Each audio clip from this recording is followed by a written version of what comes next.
Assalamualaikum warahmatullahi wabarakatuh. Selamat pagi anak-anak. Kembali lagi bersama Bapak Romi Abdullah di pelajaran Pendidikan Kewarganegaraan kelas 8. Ya, sebelum memulai pelajaran, marilah kita membaca Five, lafaz basmalah. 4, 3, 2, Bismillahirrahmanirrahim. 1. Oke. Materi yang kita akan bahas pada hari ini yaitu proses penyusunan peraturan perundang-undangan. Kita akan melanjutkan pembahasan minggu lalu tentang proses penyusunan peraturan perundang-undangan. Kita tahu bahwa proses peraturan perundang-undangan ini diatur dalam Undang-Undang Nomor 12 Tahun 2011 tentang tata urutan perundang-undangan. Ya, kemarin kita sudah membahas 3. Yang pertama itu adalah Undang-Undang Dasar Negara Republik Indonesia tahun 1945. Yang kedua itu ketetapan MPR.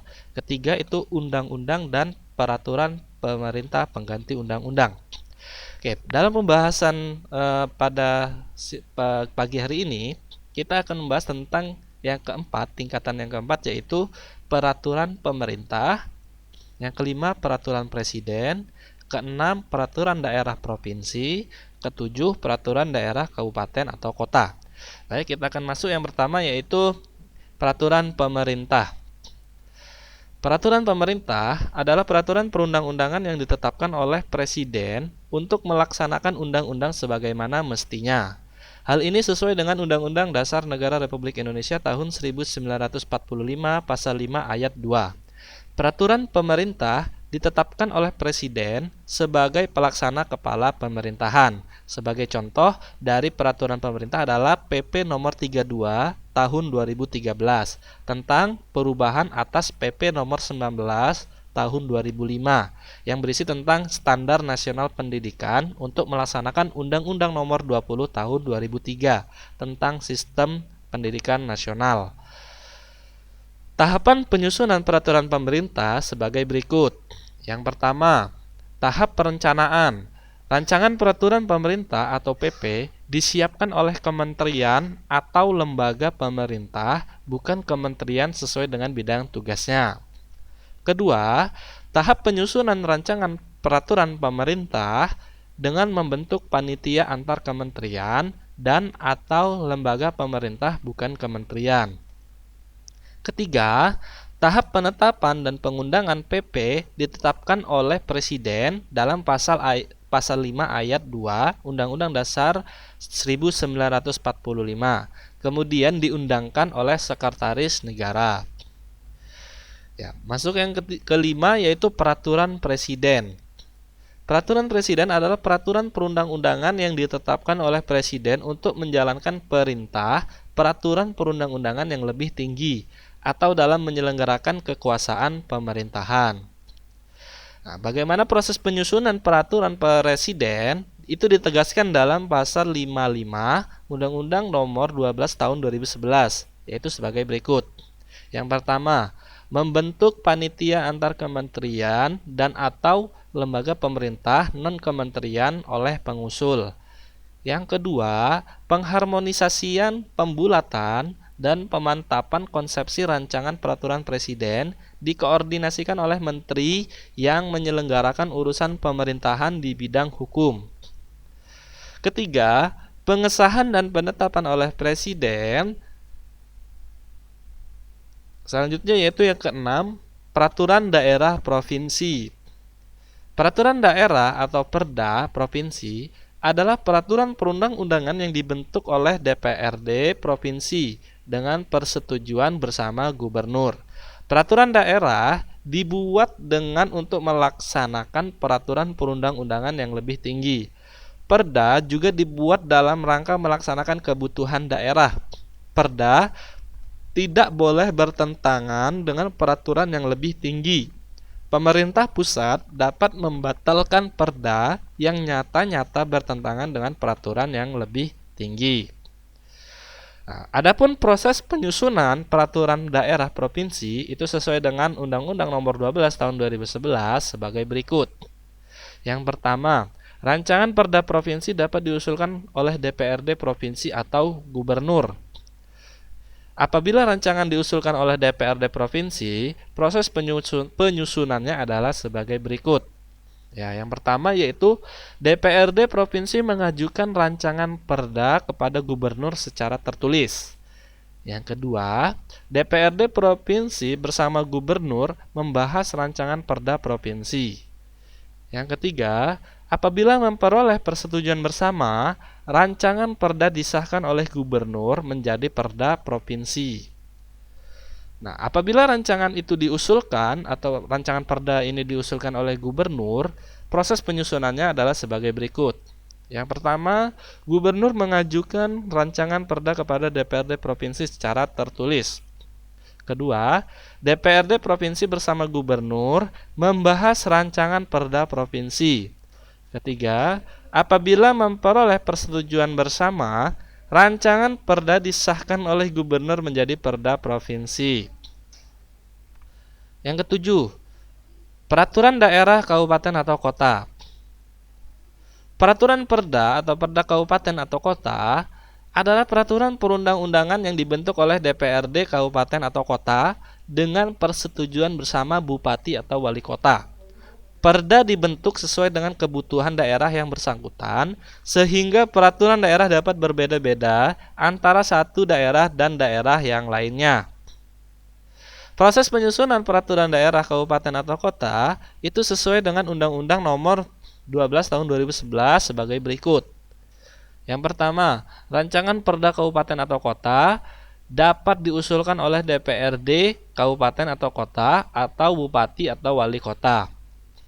Kedua, apabila rancangan diusulkan oleh DPRD kabupaten atau kota, proses penyusunannya adalah sebagai berikut. DPRD kabupaten atau kota mengajukan rancangan perda kepada bupati atau wali kota secara tertulis. Yang kedua, DPRD kabupaten atau kota bersama bupati atau wali kota membahas rancangan perda kabupaten atau kota. Yang ketiga, apabila memperoleh persetujuan bersama, rancangan perda disahkan oleh bupati atau wali kota menjadi perda kabupaten atau kota. Itu yang lewat DPRD kabupaten. Nah, apabila rancangan tersebut atau RUU diusulkan oleh bupati atau wali kota, proses penyusunannya adalah sebagai berikut. Yang pertama, bupati atau wali kota mengajukan rancangan perda kepada DPRD kabupaten atau kota secara tertulis. Yang kedua, DPRD kabupaten atau kota bersama bupati atau wali kota membahas rancangan perda kabupaten atau kota dalam rapatnya. Ketiga, apabila memperoleh persetujuan bersama, rancangan perda disahkan oleh bupati atau wali kota menjadi perda kabupaten atau kota. Jadi ada dua cara, bisa diusulkan dari bupati atau wali kota dan bisa diusulkan oleh DPRD kabupaten. Oke, yang C menampilkan sikap sesuai dengan peraturan perundang-undangan. Ya, kepatuhan berarti sikap taat atau siap sedia melaksanakan aturan. Bersikap patuh akan membentuk perilaku disiplin. Banyak manfaat yang dapat diperoleh apabila seseorang terbiasa hidup taat pada aturan. Di antaranya adalah kepatuhan lebih menguntungkan daripada melanggar aturan. Sebagai contoh, orang yang melanggar lalu lintas akan dikenakan denda sekian rupiah atau sanksi tilang. Orang yang berpola hidup sehat akan terhindar dari segala macam penyakit. Orang yang tidak mengonsumsi narkoba atau obat-obatan yang lainnya itu akan memiliki tubuh yang kuat dan berpikiran yang sehat. Kepatuhan terhadap perundang-undangan nasional berkaitan dengan terbentuknya kesadaran hukum setiap warga negara. Adapun kesadaran hukum warga negara dapat diukur dari beberapa indikator sebagai berikut. Yang pertama, pengetahuan terhadap hukum atau pengetahuan hukum. Itu meliputi pengetahuan tentang perbuatan-perbuatan yang dilarang hukum, seperti penganiayaan, penipuan, penggelapan, pengbegalan, pembunuhan. Nah, itu semua. Selain itu juga pengetahuan tentang perbuatan-perbuatan yang diperbolehkan oleh hukum. Contohnya, jual beli, sewa menyewa, dan perjanjian. Itu setiap warga negara harus mengetahui hukum. Yang kedua, pemahaman kaidah-kaidah hukum. Pemahaman terhadap kaidah hukum itu ditandai dengan menghayati isi hukum yang berlaku, seperti memahami tujuan hukum yang mewujudkan ketertiban dan keamanan bersama. Yang ketiga, sikap terhadap norma-norma hukum. Perilaku ini ditunjukkan dalam bentuk penilaian terhadap norma-norma hukum berupa nilai baik dan buruk terhadap kaidah-kaidah atau aturan-aturan hukum. Misalnya, pencurian termasuk dalam perbuatan tercela karena merugikan orang lain. Yang keempat, perilaku hukum. Perilaku hukum ditunjukkan dengan perbuatan menaati aturan-aturan hukum yang berlaku dalam kehidupan masyarakat. Sebagai warga negara yang baik, salah satu kewajibannya adalah mematuhi aturan perundang-undangan. Perilaku menaati peraturan perundang-undangan merupakan kewajiban setiap warga negara, tidak terkecuali para pelajar. Perilaku menaati perundang-undang yang wajib dilaksanakan oleh semua orang itu diantaranya sebagai berikut. Ya, contohnya ya kita dalam sekolah itu bisa menaati peraturan sekolah yang ada, seragam sekolah ya jangan sampai keluar, atau dalam memakai seragam sekolah itu sesuai dengan jadwalnya. Jangan di hari Senin itu jadwalnya di hari Jumat, pakai seragam hari Jumat tidak. Jadi itu. Terus kemudian contoh lainnya dalam berlalu lintas, jika kalian itu belum cukup umur, tidak mempunyai SIM atau surat izin mengemudi, itu tidak boleh membawa kendaraan, baik itu motor ataupun mobil. Jadi itu yang harus ditaati oleh warga negara. Agar apa? Agar keselamatan itu untuk diri kalian sendiri ya. Jangan sampai merugikan orang lain juga itu. Oke, cukup sekian materi pada bab 3 ini. Untuk terakhir ada tugas. Yang mana tugas ini silakan kalian tulis di buku catatan. Kemudian nanti akan diisi juga lewat link. Jadi silakan kalian tulis. Yang pertama yaitu apa pengertian peraturan perundang-undangan nasional. Kedua, sebutkan tata urutan peraturan perundang-undangan menurut Undang-Undang Nomor 12 Tahun 2011. Ketiga, jelaskan proses penyusunan peraturan undang-undang yang diusulkan oleh DPR. Yang keempat, jelaskan proses penyusunan peraturan daerah provinsi. Dan yang terakhir, yang kelima, sebutkan indikator kesadaran hukum warga negara. Ya, itu adalah tugas untuk materi pada hari ini. Oke, sekian pembahasan materi kita. Semoga kalian paham ya dengan apa yang Bapak jelaskan. Marilah kita tutup pembelajaran pada hari ini dengan mengucap lafaz hamdalah, alhamdulillahirabbil alamin.